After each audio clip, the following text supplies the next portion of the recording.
कि बहुजन समाज पार्टी की राष्ट्रीय अध्यक्ष बहुजन समाज पार्टी की रीतियों नीतियों जो पुरानी जिस आधार पर मानव कांशीराम सामने बनाया था उससे भटक गई है, इसलिए हमने बहुजन समाज पार्टी को छोड़ दिया।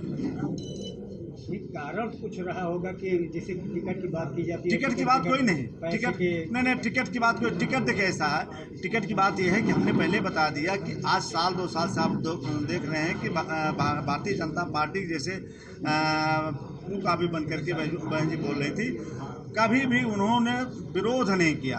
हमेशा बहुजन समाज पार्टी के नेता होने के बावजूद भारतीय जनता पार्टी की भाषा बोल रही थी। समाजवादी पार्टी किन नीतियों से प्रभावित होकर आपने समाजवादी पार्टी समाजवादी पार्टी में सबका साथ सबका विकास और सबके साथ हमने देखा, क्योंकि पिछली सरकार में थी, पिछली सरकार 2012 से लेकर के 2017 तक सरकार थी।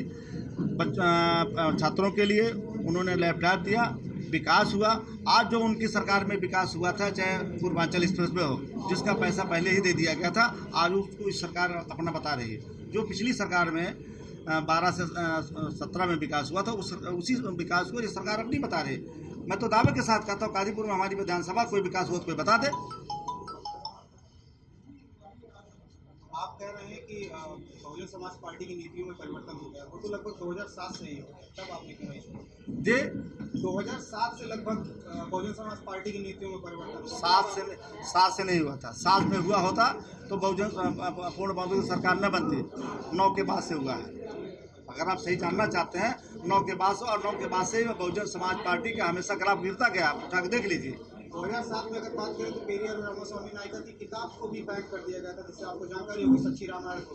तो वहाँ से तो नीतियाँ लगभग परिवर्तन हो रही है। हमने ये कहा कि 2007 में चुनाव के बाद ये हुआ, चुनाव के बाद हुआ है। जब उसी वजह से 2009 से 2004 में कितने हमारे सांसद थे, 2009 में कितने सांसद आप देख लीजिएगा।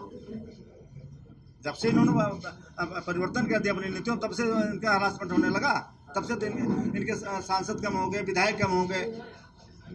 अगर अपनी नीति पर आते तो कहाँ से स्थिति आती? 2022 में किसकी सरकार बनेगी? समाजवादी पार्टी की सरकार बनेगी। उसी को देखकर आपने पार्टी का दामन थामा है? नहीं, ऐसा नहीं है। हमने पहले लिख के दे दिया है कि हम निस्वार्थ, हमने लिखा पढ़ी में दिया कि मैं निस्वार्थ समाजवादी पार्टी में शामिल हो रहा हूँ। हमें कोई कंडीशन नहीं लगाया कि हमको टिकट देते हम समाजवादी पार्टी में शामिल हो गए, कोई कंडीशन नहीं है। लिखा पढ़ी में दिया हमने। जी अभी आपने कहा कि जो है बसपा जो है पार्टी जो है उसमें जो है पैसा लिया जाता टिकट के नाम पे। हाँ। आप 35 साल लगभग 32 साल कोऑर्डिनेटर भी रहे, जिम्मेदार पद भी रहे, विधायक भी रहे। क्या इसके पहले पैसा नहीं लिया जाता था? मुझसे कभी पैसा नहीं मांगा गया, और हमारी जानकारी मुझसे कभी नहीं दबाव बनाया गया कि उनसे पैसा दिलाए, उनसे पैसा दिलाए। हमने ना कभी हमने पैसा दिया, ना कभी पैसा दिलाने की बात किया है। हमने टिकट भी दिलवाया दो चार लोगों को। क्या कारण है 2022 का चुनाव जब नजदीक आ गया तब आपने पार्टी छोड़ा? नहीं, हाँ, ये बात अलग है कि 2022 के चुनाव हम देख रहे हैं कि आज की स्थिति है कि अगर हम लोग सब बटे रहेंगे तो निश्चित रूप से भारतीय जनता पार्टी दोबारा सरकार बन जाएगी। हमको भारतीय जनता पार्टी को हराने के लिए हमको इकट्ठा रहना है। समाजवादी पार्टी आप मानते हैं भारतीय जनता पार्टी समाजवादी पार्टी हरा सकती है? निश्चित रूप से, इसको मैं दावे के साथ कर सकता हूँ। अगर कादीपुर विधानसभा से समाजवादी पार्टी ने अगर आपको टिकट दिया तो कादीपुर विधानसभा में आप किस रणनीति के तहत चुनाव लड़ेंगे?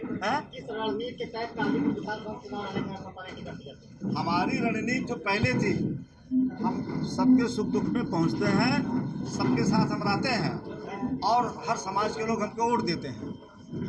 पहले भी देते थे, आज भी देते हैं। हमारा वोट कभी कम थोड़ी हुआ। अभी ने कहा कादीपुर विधानसभा में तो विकास नहीं हुआ, आपका एजेंडा कादीपुर विधानसभा नहीं, हमने भी जब तक मैं विधायक था तो विकास हुआ, हम उसकी बात नहीं कर रहे। विकास विधायक व्यक्तिगत भी कर सकता है, ये भी मैं कहता हूँ। विधायक अगर चाहे तो व्यक्तिगत भी अधिकारियों से और कहीं से मिलकर के विकास करवा सकता है। लेकिन निश्चित रूप से आज मैं कहना चाहता हूँ कि भारतीय जनता पार्टी में विकास नहीं हुआ है। मैं तो कह रहा हूँ, एक उदाहरण दे रहा हूँ, पूर्वांचल एक्सप्रेस वे है, पहले हमारे बगल से, हमारे घर के बगल से गई है, उसका पैसा समाजवादी पार्टी में खर्च हुआ था। अब आज उसको ये कह रहे हैं हमारे, और इन्होंने अभी तक कितना दिन कई साल हुआ, अभी तक नहीं बन पाए।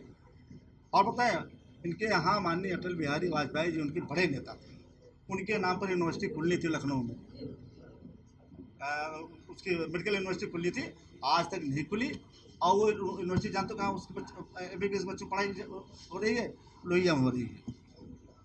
ये कहते कुछ है करते कुछ है, केवल झूठ बोलते हैं। देश दुनिया की ताज़ा तरीन खबरों से रूबरू होने के लिए सब्सक्राइब कीजिए आपका अपना चैनल NDTV भारत।